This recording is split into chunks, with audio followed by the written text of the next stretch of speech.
जीवन में आप सारे काम कीजिए, किसी भी काम को करने में कोई गलत बात नहीं है। लेकिन जब आप अपनी सीमा को पार करके किसी काम को बार बार करते हैं, उसे अपनी आदत बना लेते हैं, तो वो फिर गलत हो जाता है। बुरी आदतें आपको लगती कैसे है? किसी भी काम को पहली बार आप यही सोचकर करते हैं कि एक बार ट्राई कर लूंगा, उसके बाद कभी नहीं करूंगा।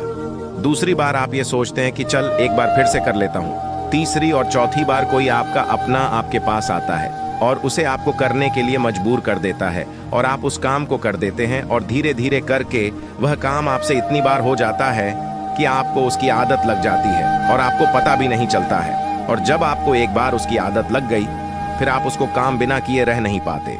अब चाहे वो झूठ बोले की आदत हो, किसी को धोखा देने की आदत हो, शराब पीने की आदत हो या फिर सिगरेट पीने की आदत हो, किसी भी प्रकार की आदत आपके जीवन के लिए बुरी है, गलत है। ये बात आपको बहुत अच्छे से पता है। आपका बहुत ज्यादा नुकसान ही है, ये बात भी आपको बहुत अच्छे से पता है।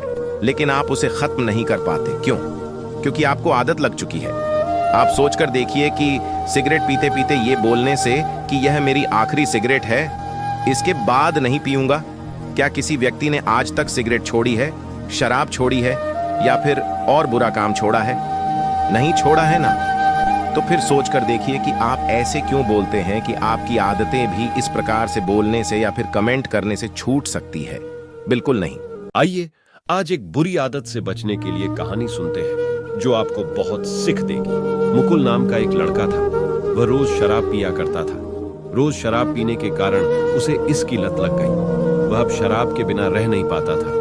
उसकी इस लत से उसके माता पिता ने सोचा कि इसकी शादी करा देते हैं, क्या पता फिर वह शराब छोड़ दे। देखते ही देखते कुछ महीनों में मुकुल की शादी मीरा से हो गई। लेकिन मुकुल की शराब की आदत ना गई। वह अपनी पत्नी से कहता कि मैं शराब छोड़ कैसे आना हुआ, कोई परेशानी है तो बताओ। मीरा ने सारी समस्या जोगी बाबा को बता दी। वह काफी समझदार बाबा थे। वह मुकुल की कहानी को भली भांति समझ गए थे। बाबा ने दोनों को अगले दिन आने का सुझाव दिया। दोनों ही एक उम्मीद लेके घर चले आए। अगली सुबह को वह फिर से जंगल में बाबा की कुटिया, आप किसी भी समय इससे मुक्त हो सकते हैं। फिर बाबा जी ने मुकुल से कहा, यही बात मैं तुम्हें समझाने की कोशिश पिछले 4 दिनों से कर रहा हूँ। यह नहीं कि शराब पीने की लत तुम्हें पकड़े हुए है, बल्कि तुम इस लत को पकड़े हुए हो। मुकुल अब इस बात को समझ गया था कि अपनी इस बुरी